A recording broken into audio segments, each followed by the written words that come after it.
여러분 안녕하세요. 강아지 상담소 윤쌤입니다. 강아지 아토피 피부염은 치료가 안 되는 난치성 피부 질환입니다. 소양감이 있으며 털이 빠지고 심하면 온몸에 붉은 반점이 생기기도 합니다. 하루 종일 긁기도 하며 때로는 밤에 긁기 시작해서 우리를 잠 못 들게 하기도 하는데요. 이러한 난치성 피부병의 완치는요, 사실 현대의학으로도 불가능하지만은요, 그 증상을 좀 완화시켜줄 방법들은 존재합니다. 오늘은요, 집에서 할 수 있는 난치성 피부병인 아토피 피부 질환을 완화시켜줄 수 있는 몇 가지 방법들에 대해서 한번 이야기를 나눠보도록 하겠습니다. 첫 번째는요, 집안 환경을 정리합니다. 개, 고양이의 아토피 피부염의 주된 원인 중 하나는요, 진먼지 진드기입니다. 진먼지 진드기는요, 주로 천, 소파, 침대, 매트리스, 카펫 등에 서식하기 때문에 반려동물이 아토피 피부염을 앓고 있다면은요, 되도록 카펫 같은 바닥에 까는 패브릭 제품은 없애시고요. 패브릭 소재의 소파는요, 레자나 가죽으로 교체를 권유드립니다. 침구류는요, 자주 세탁하시거나 일광 소독을 해주시고요. 강아지가 사용하는 방석 역시 자주 빨아주고 일광에 널어서 소독해 주셔야만 합니다. 화분의 흙 종류는요, 곰팡이류의 좋은 서식처가 되기 때문에 화분을 키우시면 절대로 안 되고요. 헤파 필터가 달린 진공 청소기로 집안을 자주자주 청소해줍니다.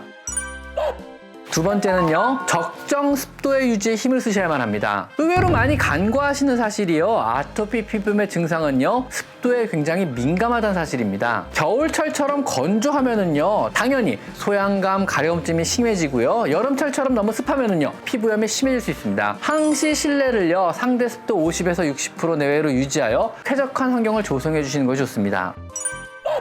세 번째는요, 먹거리에 굉장히 주의하셔야만 합니다. 아토피는요, 거의 유전적인 질환으로 가려움증과 습진을 동반한 알러지성 피부염을 통칭합니다. 알러지성 질환이기 때문에요, 우선적으로 알러지 질환은요, 진드기와 같은 외부 요인뿐만 아니고 음식물에도 당연히 민감하여 알러지가 잘 일어나는 체질이 됩니다. 다른 것에 알러지가 있다면은요, 음식물에도 거의 알러지가 있다는 말입니다. 즉, 음식물 자체가 직접적으로 아토피 피부염을 유발은 안 해도요, 유리잔에 가득 담긴 물처럼요, 몸 안에 알러지 유발 물질의 총량을 늘리게 되기 때문에 증상을 더 악화시킬 수 있는 것입니다. 당연히 아토피 피부 질환을 앓고 있는 개나 고양이는요, 음식물에 굉장히 주의를 하셔야만 합니다. 보통은요, 단일 단백질로 제한된 단백질 시기를 권장하나 실제로 구입해서 먹이고 또 영양 균형을 맞춰주는 것은 거의 불가능하기 때문에 저는 주로 처방식을 권장드립니다. 처방식은요, 단백질을 아주 작게 가수분해하여 우리의 면역 세포들이 미처 단백질로 인식 못하게 자른 것으로 사료를 만든 것을 말합니다. 제가 주로 권장드리는 사료는요, 강아지는 힐스의 ZD, 로얄 캐닌의 하이퍼알러지, 퓨리나의 HA 정도입니다. 나머진 제가 잘 사용 안 해서 잘 모르겠습니다.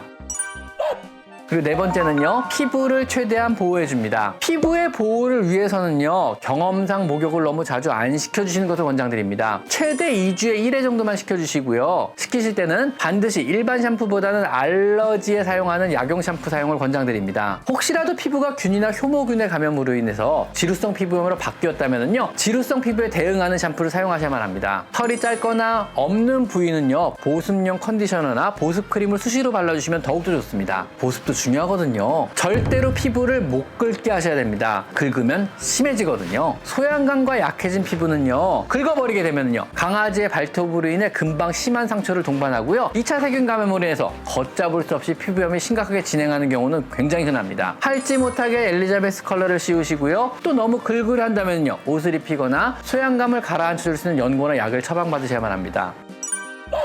다섯 번째는요, 어떤 경우에도 약물 치료를 두려워하셔서는 안 됩니다. 일반적으로요, 아토피 피부염을 포함한 알레르기성 피부 질환에는요, 스테로이드를 사용하게 됩니다. 몸의 면역 시스템이 과하게 발현됨으로써 생기는 질환이기 때문에 면역을 억제하는 제제의 약물을 사용해야 해서 사실 스테로이드 외에 별로 선택의 여지는 없습니다. 물론 오랜 시간 동안요, 과량의 스테로이드를 사용한다면은요, 여러 가지 부작용이 생길 수 있는데요, 이렇게 처방하는 수의사는 당연히 없습니다. 당연히 강아지의 건강과 과거 약물 사용의 이력에 맞춰서 충분히 안전한 용량과 기간 내에서만 사용을 하게 됩니다. 더군다나 요즘에는요, 스테로이드 고유의 부작용이 거의 없는 비스테로이드성 약물도 많이 출시하고 있습니다. 좋은 약들 많거든요. 거의 혁명적이었던 조에티스사의 아포켈의 경우는요, 하루 1회만 복용하는 걸로 아토피 질환을 많이 완화시켜주고요. 얼마 전에 국내 출시한 조에티스사의 사이토포인트 또한 한 번의 주사만으로 한 달에서 두 달 정도 소양감에 대해서 효과를 본다고 하니 주목할 만합니다. 제가 좀 전에 말씀드린 집에서 할 수 있는 여러 가지 방법으로도 강아지가 괴로워한다면요, 약물 치료에 대해서도 진지하게 한번 고민해 보시는 것도 좋습니다. 가까운 동물병원의 수의 선생님과 한번 상의해 보시고요, 처방받아 보시기 당부드립니다.